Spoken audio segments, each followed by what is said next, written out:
Okay, we're live. I think we're live. And we're live. We're live. Here comes the theme music. What do we want for theme music? Oh, we talked about this last time. I think, it's Flintstones, Jetsons, and Right. Take Off to the Great White North by Geddy Lee. We got to prompt that. We're been a little busy this week. I mean, are you feeling AI overload? I've talked to a couple people this week that described something called AI burnout. I had a dear friend who I was an investor, and I met with him and his team, and he called me for follow-up.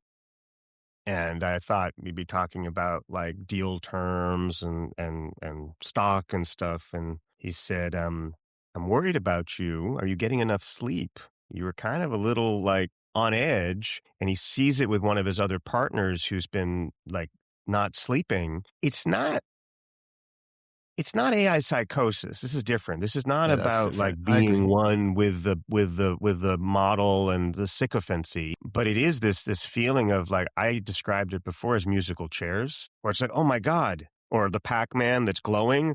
I got to do all this stuff before the magic stops. Yeah, exactly. Right? Yeah. That's right. The Pac-Man glowing is the right one. Pac-Man in a power pellet. Totally. I feel it too. I mean, I think it's what Andre Karpathy described in December that where he said, and this is a guy who's a very talented engineer, right? He said that he just feels behind. And it wasn't even that. Like that's one feeling. I think the feeling that I have that I understand that he was describing is the feeling that I have this superpower and I'm not very good at using it yet.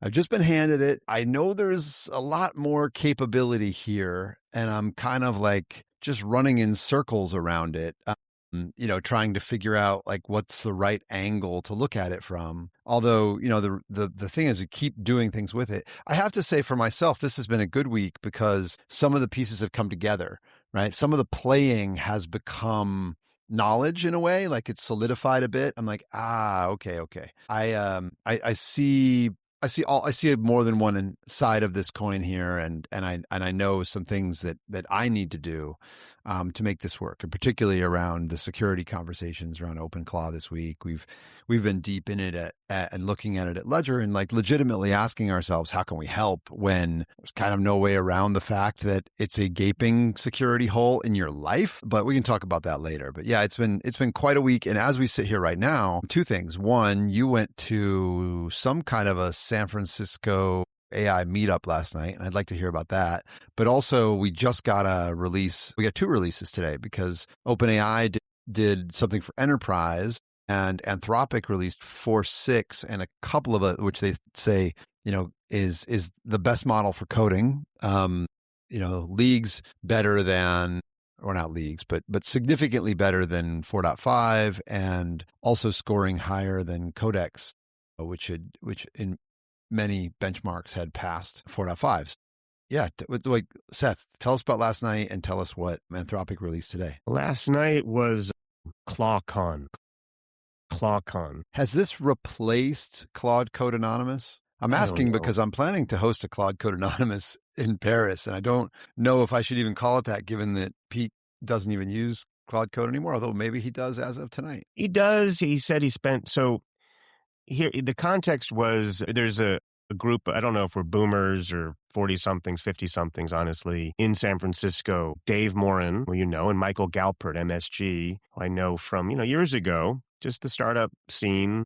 I think I shared a Burning Man camp once with, and I guess as of a couple months ago, you'd say I'm deep in Claude Code, and people would be like, oh, you got to talk to him. He's in it too, or he's in it too. Right now, everybody, you talk about it. It seems cliche, but deep in it. And a couple weeks ago, I think he had MSG just organized like a meetup, and I think there were, 20, 30 people that showed up. It wasn't Moltbot, ClaudeBot, OpenClaw yet, because clearly that was a couple weeks ago. And then I guess last week he announced ClawCon, and lo and behold, last night I show up and there's literally a line around the block at Frontier Tower on Market, at or right next to the old Twitter building, right? Apparently there was 1,000 RSVPs. They had a line of 100 people outside in a classic New York hustler mode. I just went right to the front, just cut through as we do. You can't do that in any city other than San Francisco. There's a lot of no comments. And it was a fucking nut house. And, he was wearing his claw, his lobster tail, like mouse ears. There was free lobster that had been sponsored by somebody. Dave and Britt were there, and Ashton Kutcher was there,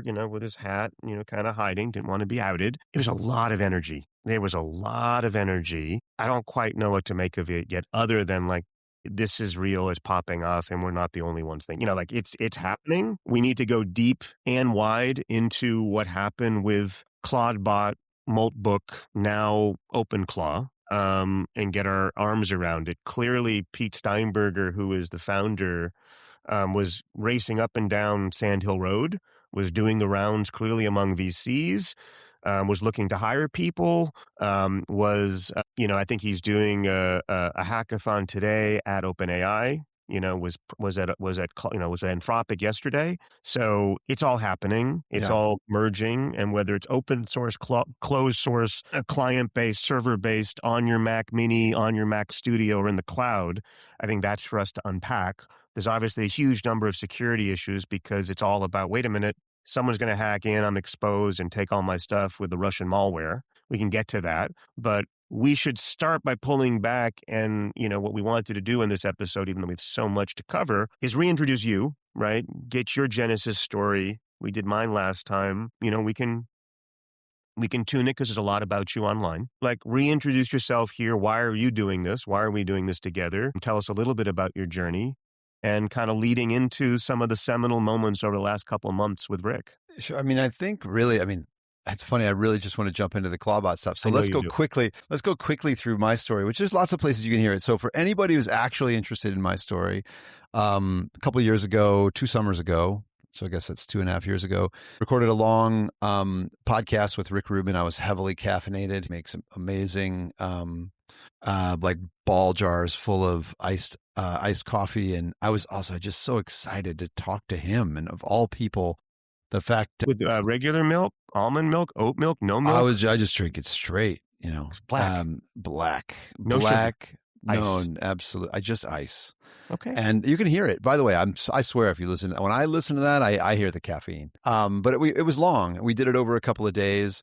And then last summer we did it again. So there's a catch up on it. So for really, like, there's 4 or 5 hours of your life that I can't give you back if you'd like to know, like really, where I come from. I also did a thing for the Monty Report, which is another one you could listen to that gives you a lot more about me than anyone could possibly want to know, even my mom, who I just hung up with and says hello. But I think, my story in a nutshell is grew up in Indiana, and I think the part of the story that really makes me is I had a stepdad that brought computers into our house when I was a kid, and I started, working with computers. Actually, took computer class when I was 8 years old. Of course, I played video games. But then I was like, the assistant instructor at this little Goshen College, Indiana. Goshen College, the Mennonite college in northern Indiana place. And when I was 10 years old. But then when I was around 14, he and my mom divorced, and then it was like no computers in the house and latchkey kids, skateboarding, punk rock. Ended up getting my girlfriend pregnant when I was 17 years old. And so I think like these two things are exactly who I am, right? I mean, if you know me as sort of like the skateboarder, yep, that's who I am. If you know me as the nerd, yep, that's also who I am. When I got to college, I started studying education, but then was helping my friends with their computer homework and got talked by my former stepdad into registering for computer science, or enrolling in the computer science program at Indiana University. And that was 1991. I started college in 91. I started the CS program, graduated in 94. And it was just like that moment. I started grad school then actually too, but in the summer of 94, I showed a room full of people on Lollapalooza, the internet, for the first time. The Beastie Boys were in that room. L7 was in that room. Mark Geiger was in that room. Matt Sweeney from Chavez. Also, more recently, Cat Stevens Band. He was in the room. Anyway, that's the long story short. There's much more to that story. But then I did digital music for 20 years. Winamp in the late 90s, Yahoo Music, 2000s. Just for those of us that aren't in our 90s, Winamp was the MP3 player in 1998, 99. Sold to AOL in May of 99. But if you were on the internet in 99, I think we had Spinner, Winamp. Yeah, so they AOL bought Spinner and Winamp on the same day. I know Josh Felser and Dave, so I know that's sort of exactly. So they bought all of us and put us all in a building at 19th and Alabama in San Francisco. Back then, Winamp had 30 million users in 1999, which was close to 10% of the internet at the time. So if you were on the internet and liked music, you definitely know that Winamp, whips a llama's ass. When I mention Winamp today, there's only two possible, responses. One is just a glazed look like, what? Good for you. The other one is like, dude, Winamp, that was my shit. I'm sure, by the way, 20 years from now, that's going to be MetaMask. Like you either lived in MetaMask for 2 years, you know what I mean? Or it's like, it's good. We're not talking about crypto today, right? Oh my God. Thankfully, no. What a brutal day today was in crypto. Not talk about. Yeah, exactly. Let's not talk. I'm not going to look. I'm not going to look. Yeah, don't look. It always comes back. It's a good time to buy. Does it though? It always has. Put the DCA on right now. That's my move. Keep going.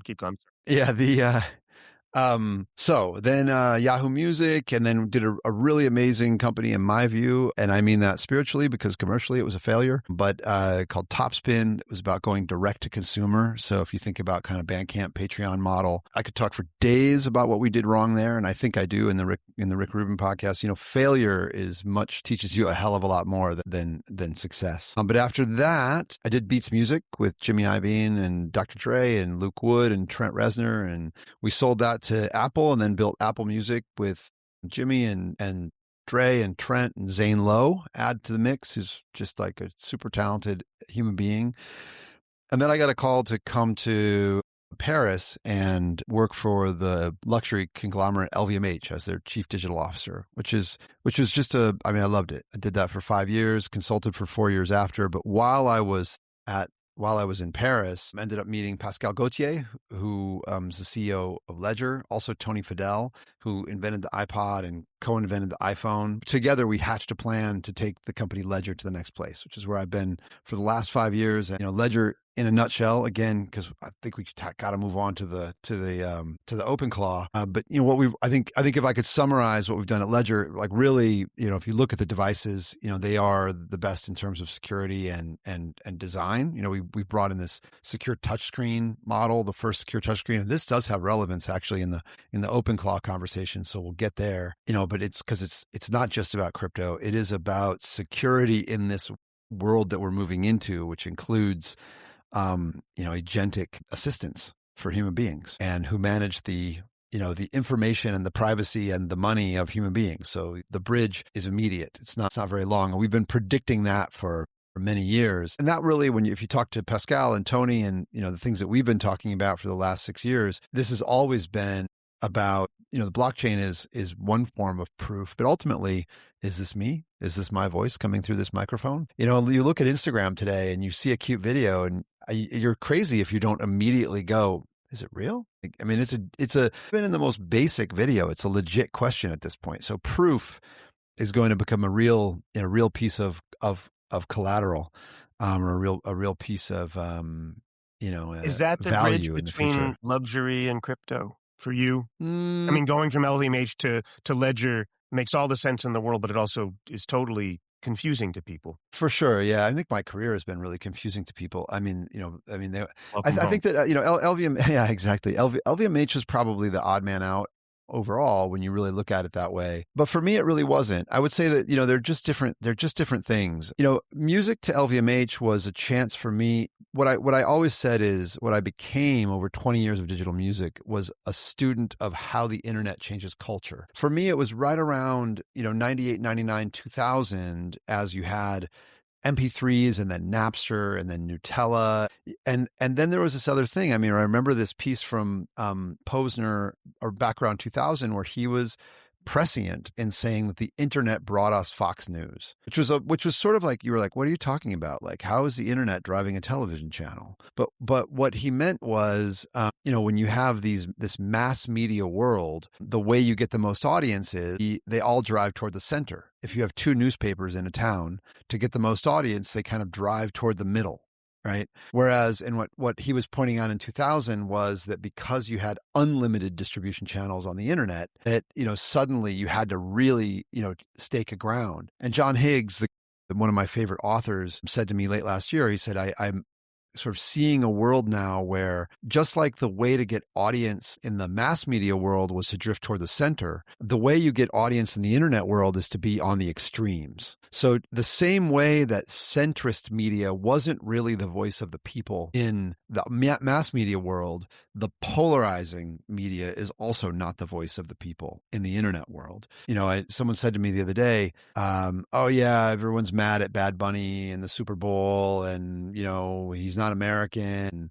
My question was like, are they though? I bet if you pick 10 people off the street and you're like, are you super upset about Bad Bunny playing the Super Bowl? They'd be like, Bad Bunny's cool, whatever. Right. But like, if you pay attention to what's online, then the feeling you're going to get is, everybody hates Bad Bunny. So like what I became over all those years was a student of how the internet changes culture.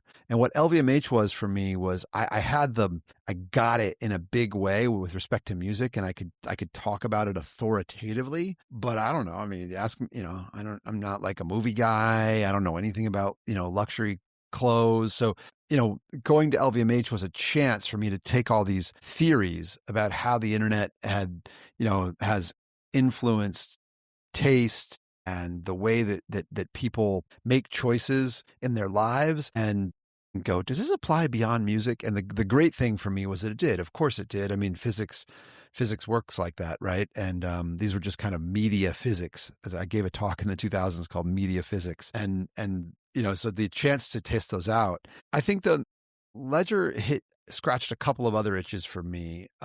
When I decided to make that move from LVMH to Ledger, it was because I just like being on the frontier. To me, like a consumer internet of, 6.5 billion people is really boring. I want to be where the new stuff is happening. It's where it's moving quickly. It's where it's really unknown. It's where you can know the direction of travel, but you can't really. I mean, I love that, and I always point out that in 2002, I had this very unpopular view that the future of music was subscription. And of course, I was vindicated and I was right. But the truth is that if you'd have told me, the future is subscription, and the company that cracks it is going to be from Sweden, and they're going to start with Europe, I'd be like, you're an idiot, right? And so I think in all times, that's what you can know. I think you can know the direction of travel. And you can also know that the specifics are going to surprise you.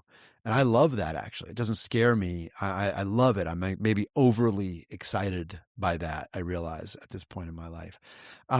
So that's kind of like who I am and how I got here, and also why this is exciting to me. I mean, if I may, I think, first of all, like we talked about in the last show, I really credit you with turning me on to Claude Code specifically. But I mean, I've always been an early adopter of AI, and even I've always had kind of an AI rap, right? Like what I would say, even when I was at LVMH, is like, I promise you can't go through the day without using AI, because when you're using Waze, when you're scrolling the Instagram feed, you are on some level using AI. And of course, ChatGPT was just this incredible moment when the average person could just have their eyeballs popped open by what it was capable of doing. That you took the same tools in a way that were powering things like your Instagram feed, and they started answering questions for you in your life. And then I did start to have it writing code for me. I actually think the first code I had AI write for me was something that just flipped through. I just made a script that would flip through 5 different MP-Cause Chimera. That was the first script I ever made with AI. I was like, I could write this. I don't want to write this. That was your hello world? That was my hello world, because it was something I could have easily written, but I don't want to going to open VI and write a stupid HTML JavaScript file. No, I just did it for me in 2 seconds. And I was like, and then I kept going, but the Claude code for me, and thank you. I think there's an interesting thing here. We talked about this last time around just the command line itself. I was like, this is beautiful. I'm in a terminal again. Like for you, it was maybe you were saying like you weren't, but I was a guy that once upon a time would just sit on a next computer, open terminal, make it full screen, like open Emacs, hit escape W3, and boom, I've got 3 windows, right? So I'm completely comfortable at the command line or inside of Tmux or Yeah, whatever. you turned me on to Tmux. I'm like, whoa. And the VSP and VPS. I still have to keep a Tmux like cheat sheet next to me, right? It's like the Tmux is, but this is it. I was just thinking about this. We were talking last time about this command line renaissance, but it makes perfect sense because command lines are super efficient and really confusing. You know who likes super efficient and really confusing? AI coders, not the people, the bots. Because if I show you all of the commands for Tmux, you'd be like, my God, why did you make it like this? Why is it that when you create a new window, it's that flag, but when you try to attach to that window, it's that other flag? Why didn't you just make them the same? Whereas you show all of those commands and flags to the AI coder and it goes, that's it? Okay, got it. And then it just goes. It doesn't complain about the syntax. It loves the efficiency. It does whatever it needs to do. So this is why you've got this command line renaissance, because like if you're going to make something, you're going to make it command line first, because the AI is going to get it quick. It's going to be efficient. It's going to use the least number of tokens, and then a few humans can find their way around it if they have to. But the bottom line is they never have to. Even if you know how to do it. I mean, for example, with OpenClaw, we'll get into more of this, but just as an example, like the old way would have been you've got a command line open, you're editing, config files at the command line, or maybe there are command line things you're doing to edit the config. Now I just, open Claude in one terminal, and then I have, OpenClaw in another, and I tell Claude like, hey, change this config for me, or I did this and it broke. Can you fix it? I could do it.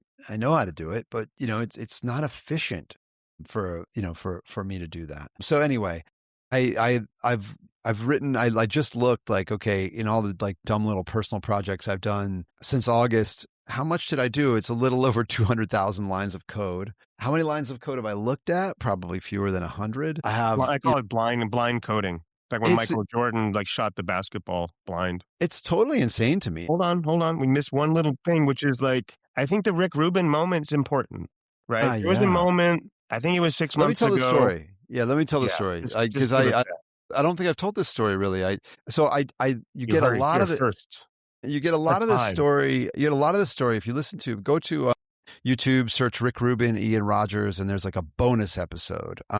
When I was with Rick last summer, I asked him if he would mind if I interviewed him and talked about his book, The Way of Code, which is his vibe coding book based on the Tao Chi. And please listen to it. I'm quite proud of it. I feel like I interviewed Rick Rubin about AI and spirituality in 2025 is going to be one of those things that I say 30 years from now, just like I could say I showed the internet to a room full of people backstage at Lollapalooza in 1994. I do really legitimately feel like it's one of those things. And I think I'm proud of about the interview is when you listen to it, you do get a sense of Rick's creative process. And, for the guy who wrote the Creative Act to kind of share his creative process it's good. And you kind of hear, I think he's honest. He tells you like when he was making a joke in places he doesn't normally make jokes. He tells you that he was doing something. He was kind of feeling around in the dark but he knew he was feeling around in the right direction. He tells you that, this is a guy. I mean, let's, it doesn't matter what you think of Rick Rubin. Rick Rubin dropped everything around April, May of last year to focus on a book about vibe coding. Guys, like think about that for a second. The guy is. What did he see? It's not like he doesn't have much to do. He felt something, I think is the better way to put it. And my side of the story is this. I was in Hong Kong last year for Consensus. And what I remember is I'm scrolling like always, and I see that Rick is the meme for vibe coding. And whoever did that, by the way, is a genius, because Rick is, kind of famously a guy that doesn't play any instruments, doesn't, operate Pro Tools, but he somehow helps people make great records. And he's made some of my favorite records of my entire life, whether that's the Beastie Boys and Slayer or, Johnny Cash. There's a lot that Tom Petty, and it goes much further into Adele and and System of a Down and a bazillion other things. But for me, things that are like really close and personal and special. Yet, he is sort of self-professed as, and we're talking about Yeezus. First time I met Kanye was at Rick's studio once upon a time. That might not be true, actually. I think I met him at Guy O'Siri's house first. But first time I sat behind a mixing console with Kanye was at Rick's studio. And yeah, I mean, so Rick as the meme for vibe coding. I just thought it was genius. And I thought, does Rick know this? Like, would Rick even, would this even mean anything to him? Like, is it stupid? Is it silly? What is it? So I text him, say, do you know what vibe coding is? This is, again, Consensus last year, because I remember I'm standing in line. I found an amazing coffee place in Hong Kong, and I would go there every morning, and it would take them like 30 minutes to make a cup of coffee. And I didn't care. It was worth it. The caffeine fix was so good. And I remember standing there and texting him, and he writes back, not really, but I think I'm the meme for it. Like he had picked up on that. And then he went down that rabbit hole, and I got to go there with him. And I got to sort of. It was so early, and the term vibe coding was still cringe. Yes. He, and the cynic would be like, oh, he got paid off by Anthropic to push this. But he was right. Well, and what's interesting is, so he tells this story. And again, so I'll just, listen to that. And then I'll just tell the parts of it that I don't think are there. Because he's like, I think I'm going to make a book based on the DAO about this. And I was like, okay. I think I even did like a draft with ChatGPT. It just went, okay, let me just prompt this. He didn't use any of what I sent to him. It was easy to do, obviously. He tells the process of how he actually did it. I mean, it was much more painstaking than me just, putting a prompt into ChatGPT. But then as we're going through it, he's like, I don't know what I'm going to do with this. Like he was making it, but he had no endpoint. And my contribution there was, I would love for it to just sort of appear in the AI. My kind of original thought was when the Beastie Boys released Hello Nasty in 1998, one of the first things that we did, actually the first thing that we did from a marketing perspective, was put infomercials on overnight in like 10 major markets in the US. And it was intentionally this thing where what they really wanted and what we loved was we just wanted someone to like wake up stoned on the couch and be like, what? Like, what am I seeing? And then have to call their friends and kind of like embarrassingly go, yeah, I'm definitely super high, but I'm pretty sure I just saw a Beastie Boys infomercial, right? Like that was the response that we were hoping for. And so I kind of had a similar feeling for this. So I wanted people to be like, I think that Rick Rubin is talking to me through the AI.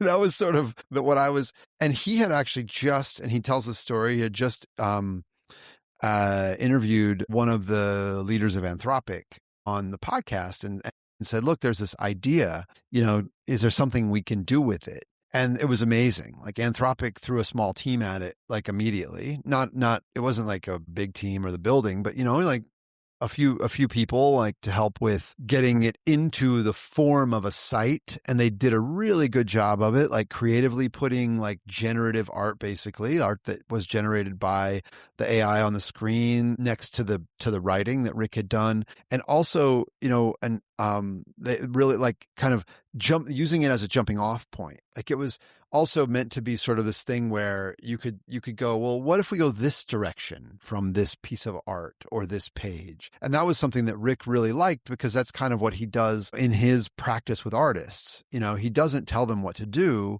What he does is he introduces something that brings them in a direction.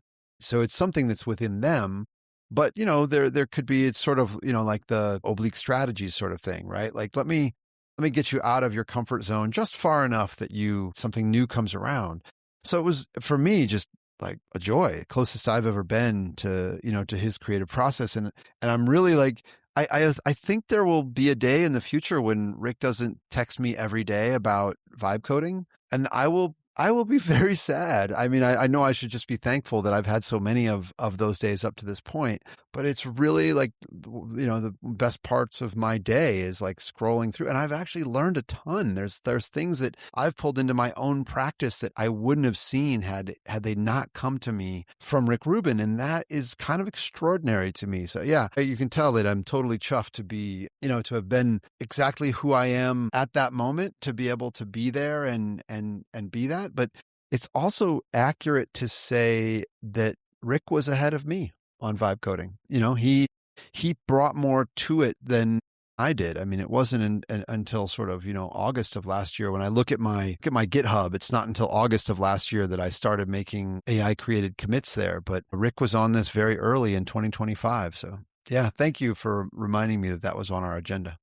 I'm glad to have that out there. Yeah, I just think it is, and hopefully we'll get Rick on this show at some point as we hit stride, but he is such an important creative figure. The number of, founders that I've seen, the book, The Way, what's it called? The Creative Act. The Creative Act, like stacks of them, it's really like a kind of Bible for this moment. Yeah, and if people haven't read it, I mean, I have to say, I wasn't sure what I would take from it, but I mean, and I always tell my friends is I totally recommend the audiobook. I think the audiobook is brilliant because you hear Rick reading it and it's really personal. He told me it was quite hard for him to do. That was not like comfortable for him to read that audiobook. But for me, it's also something that you can just pick up on any page and get something out of it. Like, consuming it linearly is not the slightest bit important. You can really, pick it up anywhere and take something from it.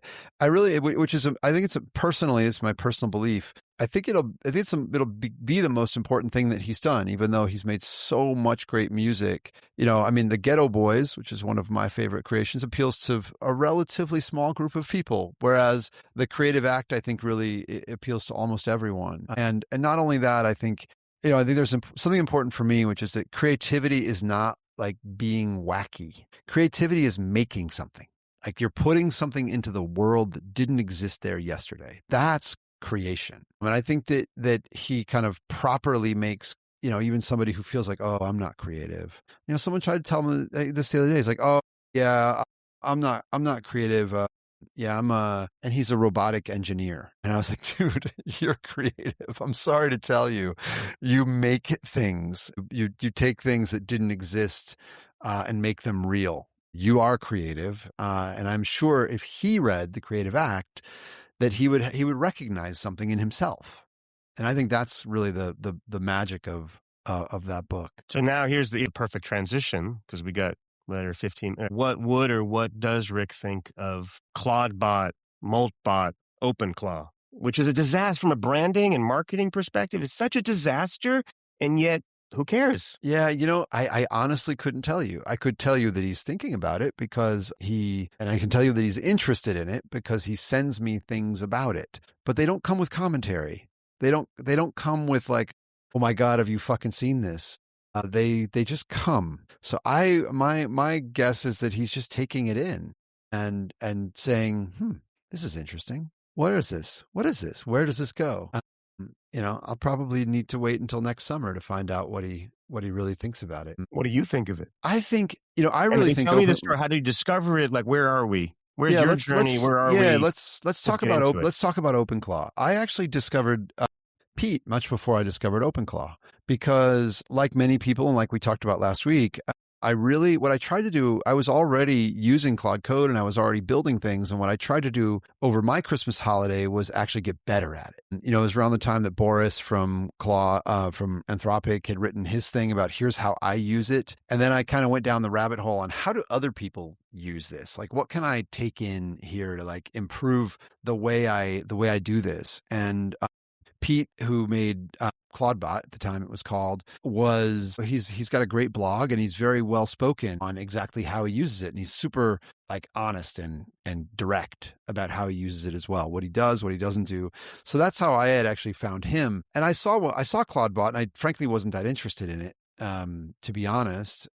Again, it wasn't something I felt like I needed in my life. But I was already aware of him. And, then I, once, we started to get, well, so, and then for me with Claude Code, I've been just building things that I wanted to exist, really just to learn. Stuff for me and my family. It's not even really that worth talking about all that much. A daily planner for myself, a gallery for my digital art, a recipe tool for recipe stuff is beautiful. We should put this all in the show notes. For Hedvig, which I used tonight, by the way. I put a new recipe in there. I made a pear gorgonzola thing and added it. So things like that. For me, it's just playing to know what it is and what it isn't. So ultimately, I got to that place with ClawCon as well. So a couple of weeks ago, I was like, okay, I'm just going to install this just to see what it is. And I was on a train. I installed it. I connected it to my WhatsApp because that seemed easiest. I connected it to my email because that was easy to do. I did a couple things. The train ride was over. It was late at night. I went to bed. I woke up at 2:00 in the morning and typed RM-RF ClawCon because I was like, I'm not comfortable sleeping while this thing has any of my credentials. I know enough about security to be freaked out by it. So then I was like, oh, how could I do this? Like, how could I test this thing out? I had it on a VPS by itself. So that was it. So then it's a question of like, well, what is it? What are you giving it access to? Well, you talk to it, you're giving it access to your memories, and those are going somewhere on disk. So that's a bit of a honeypot. We talked about, what's your quantified Seth? So you've already got that risk sitting out there, but I'm not super comfortable with it. It's my data lake. Exactly. As they call it. Swimming in the data somebody lake. calls it. My data lake is filled with my limitless, I wear this. And so I have, perfect recall. Granola now has an MCP server. My Google clicks, my Chrome clickstream history, my Google Maps location history, all my Claude MD files, you name it. I'm just kind of dumping it all in there. My order ring, the ring data. Yeah, I could put Chase account. This gets a little scary. I don't want to get hacked, but I just wanted to know everything about me. Yeah. And how do you use it? Like, do you find yourself querying it often, or does it just kind of is like it's a utility ambient that like when you need something you can find it? I had to fly from San Francisco to LA to New York last week, and it was really helpful on the road through Telegram, just as an assistant should be.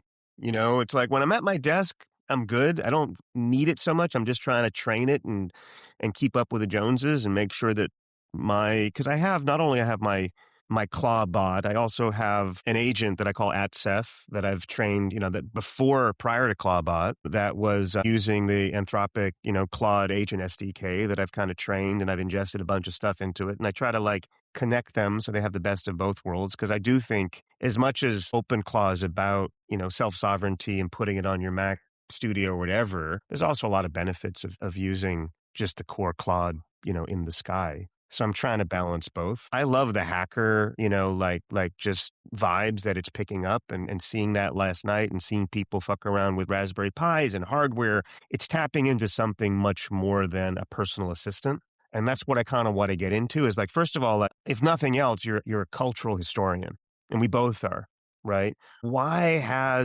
Before we get into, I guess, how to and some tutorial stuff, we don't have a ton of time, why has it captured the zeitgeist? Well, that's a good question. I think because it is both useful and scary, I would say. It hits both of those things.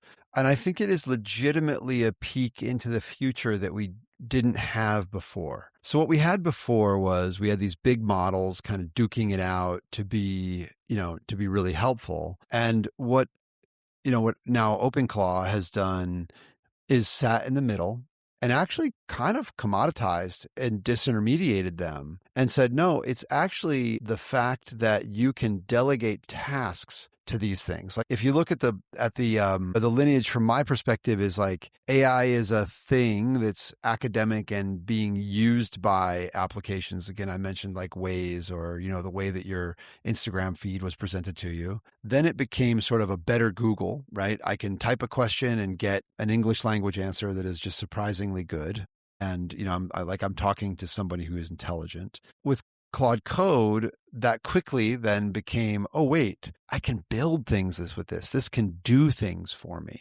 You got another little glimpse of that with Claude Cowork, which is sort of headed in that Clawbot direction. But OpenClaw has actually, I think, shown us what the future looks like, is that we do actually hire AI to do things for us, right? We delegate to AI, and it's showing us that model. And I think the thing that is extraordinary about it, and the reason that we're all kind of fascinated with it, is that you can take all of the tools that are at your disposal and pull them together into something new. So, for example, I have one set up with a special research mode. And in research mode, it uses the combination of a Brave Search API key and a Google Gemini API key and an Anthropic API key. And it does sort of thoughtful research in a way that no single AI could do. It's actually not that technical, but by pulling all these bricks together, it gives you a glimpse of something else. I had today to call, some customer care somewhere. And so I asked OpenClaw, can you do this for me? And the answer was, no, not right now, but here are 3 services that we can install. And once you install them, then I will be able to do that for you. And that's insane. That's just something we've never had. We as humans have always been waiting on, the Adobes and Salesforces and, whomever's of the world to finally deliver us that software that does 25 to 30% of what we'd like it to do. And then we, the humans, do the other 75, to 70%. And that's just the glimpses. You're like, oh, we don't need that anymore.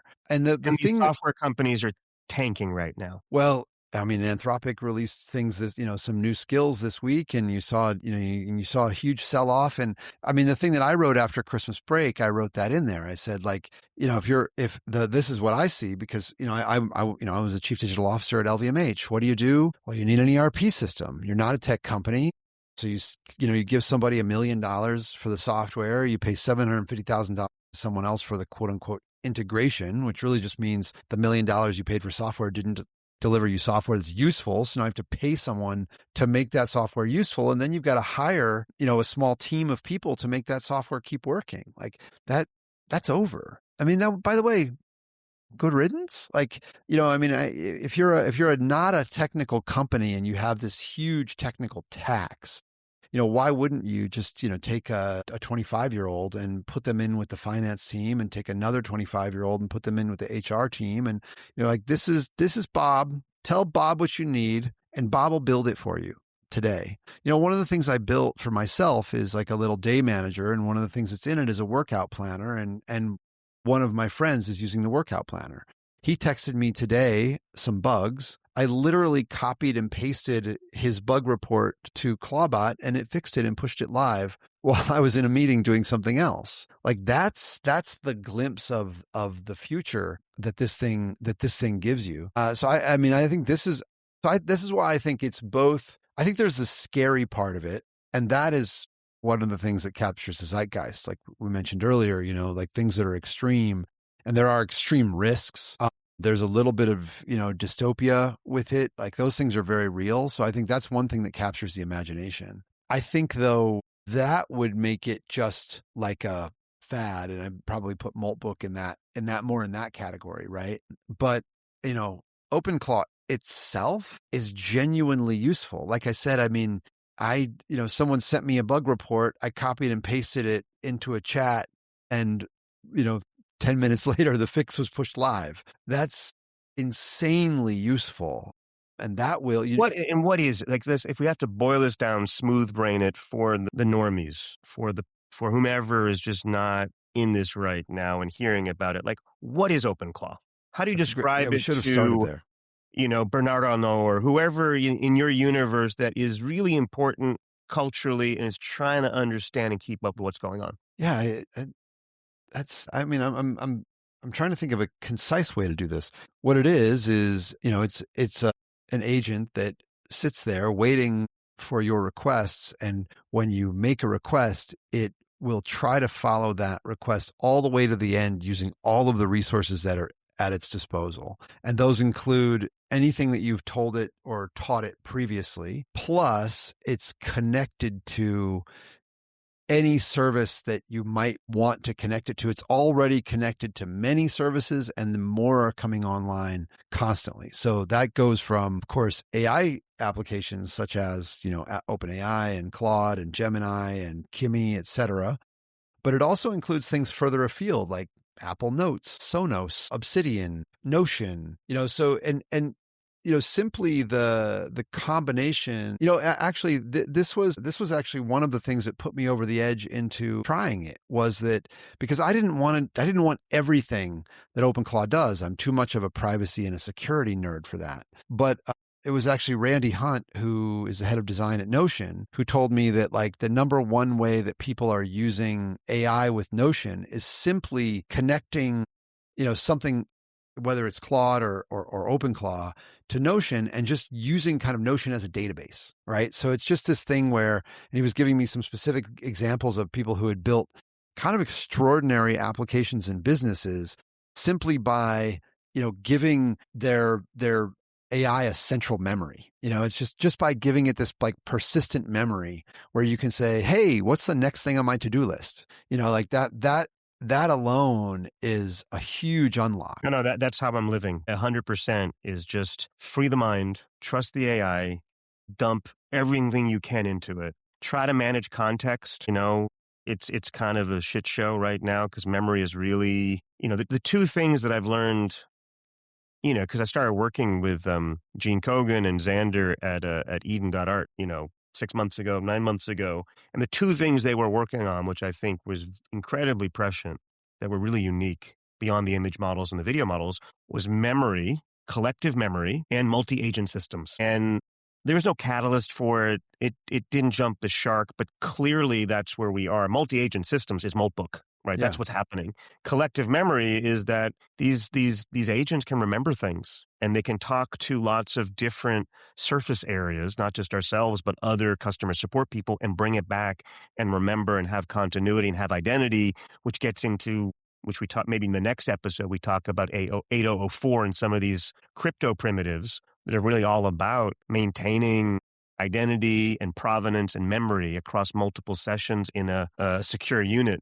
I hate to use the word NFT because it gets cringe for people right now given crypto, but it's going to come back with a vengeance to hold these agents accountable in terms of reputation, in terms of identity, in terms of uniqueness. We're going to need crypto. I know many people don't want to acknowledge that. Otherwise, it is an absolute shit show of impersonators and just crud. Yeah, I mean, that's why I think that the right word is proof, right? Because you need proof. We were talking today about how you could use sort of smart contract wallets because, to define rules, and then you could if you sign the rules of the smart contract wallet with a ledger, as an example, now the rules are the rules. Now you've got proof that these are the rules, and your AI could lean on those rules to say, no, these are the rules I don't cross because these rules have been written in something that's, much stronger than anything it's stronger than any web search that I'm going to do. It's stronger than any prompt that's going to get injected to me. I am looking at, rules that were, that I know were signed by whomever actually holds, the keys to that wallet. Right. And so I think you're right. Like you can't, we've said this for years. You can't have digital abundance without digital scarcity. It's just not how physics works. And I think, another thing we've been saying for a couple of years is we can't go into a world where you have an agent that holds all of your data, all of your logins, all of your credit cards, your identities, and that it creates, too large of a honeypot. Like, that's not the world that we can live in. We're going to have a world where agents can act, but humans have to approve, and that's the scary part of OpenClaw is that, if you've connected it to your WhatsApp and your email, that means that it can do things, it has access to all that data. It can do things as you. And if somebody sends you an email with something nefarious in it, it might get confused and it might Prompt not know. injections and social engineering. Yeah, I mean, the same way that somebody might call your mom and pretend they're you, someone might email your bot and pretend they're you and get data that they shouldn't have access to. So, I mean, this is a huge thing that's going to have to be solved. So maybe this perfect setup, roll up your sleeves, right? For someone listening who wants to try OpenClaw this weekend, what is the minimum viable, safe setup? So what I would do is, first of all, I would try it. I would try it on a computer, which is not the computer that you're using every day. So if you have an old computer in the closet, I saw today that some people are running it on old Android phones. Like, you don't need to run out and get a Mac Mini. You can go to, get a VPS, from a place like, Hostinger. They're like, whatever, $6 a month or something. Heitzner. Yeah. I mean, there's what does it stand for, VPS? A virtual private server. Right. So I only mentioned Hostinger because I saw that they actually have like Claude Code machines that that are pretty cheap, like sub $10.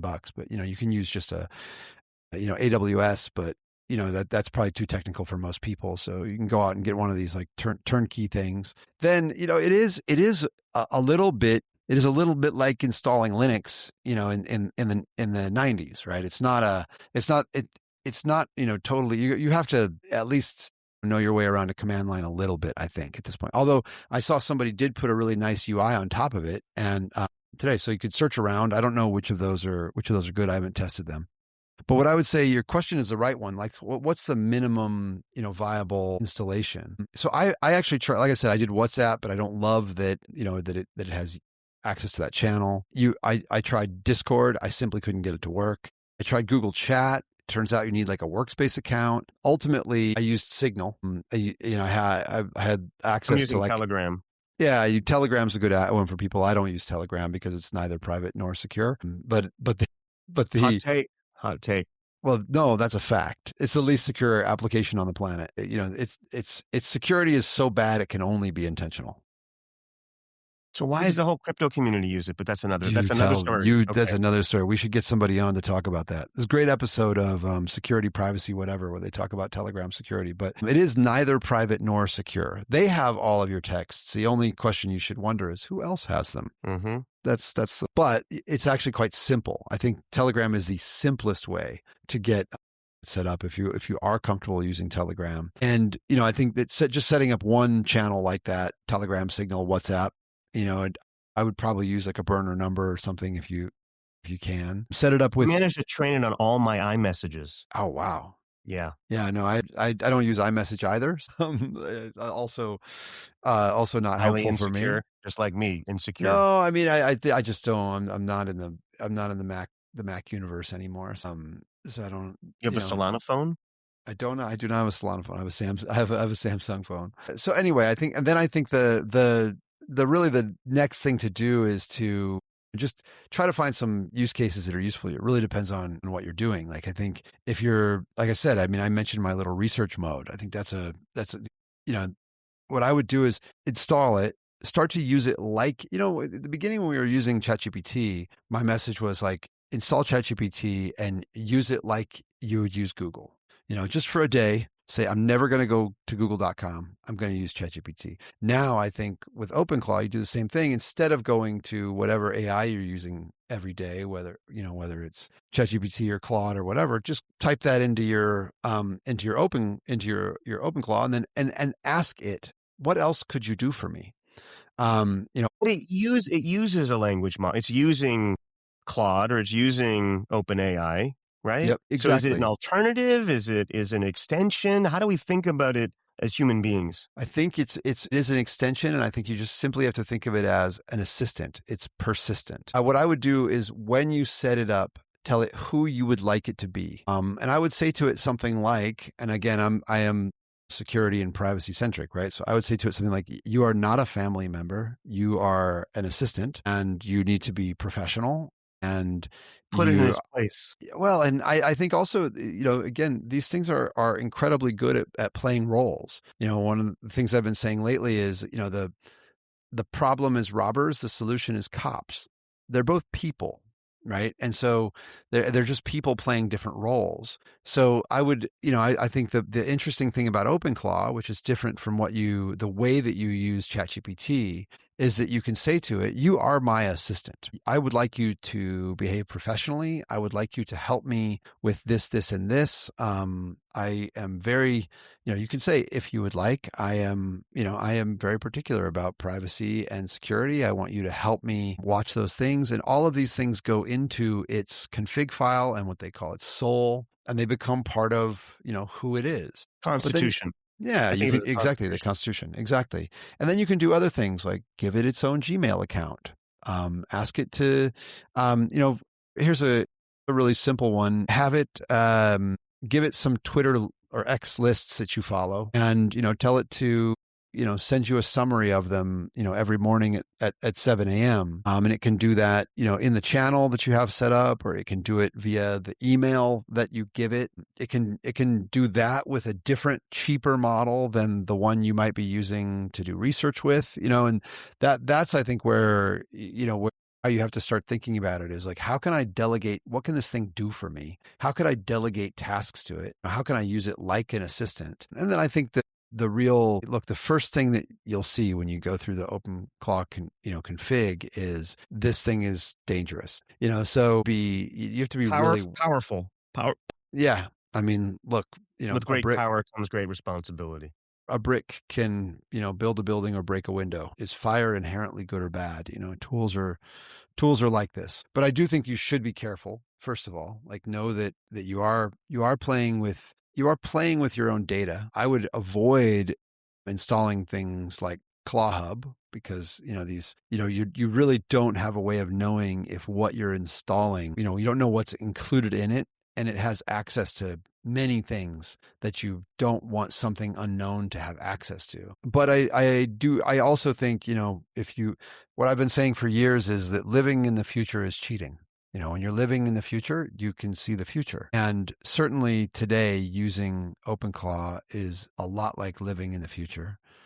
And you will see and feel the future. I had high-speed internet at Indiana University in 93, 94, and I feel like I just watched the world catch up for 8 years behind that. And I'm having that same sort of feeling today. I can delegate a task via a text message, and it actually works. Okay. I'm definitely seeing what the world looks like 8 years from now, right now when we do that. Okay. I think that's where we are. That's where we are. That's where we are. There's more. A lot more. We could keep going. Yeah, there's 4.6. There's Teams. There's vibestats.io is now live. I've been sort of debugging it as we're talking, trying to get it out there, because you can hit /insights now and kind of get and this is kind of what triggered me the end of in December. Is like I wanted to share what I'd been building, and there's no way of doing it. There was no way of kind of tapping into all the metadata around all those sessions on Cloud Code, and now you can. Now you hit /insights. It's single player. It shows you what you've done, but I tried to make something today that allows us to compare and contrast and make it more social. So try that out. Because you didn't have anything to do this week. No. And it's not like I have moving boxes behind me and I have to head to the storage place because the movers are meeting me there in a half an hour on Folsom. Right. So this was good. We got my background, your background out there. Next now we week, can guests. Get into it. Let's pick offline. Let's figure out a guest for next week. Exactly. I'll be dialing in from Arizona. Where will you be? Yeah, I will. Yeah, don't. No. We're gonna be I will. Yeah, I'll be moving around America somewhere. Be moving around. Yeah. Okay. Again, episode 2. Let's vibe. Peace.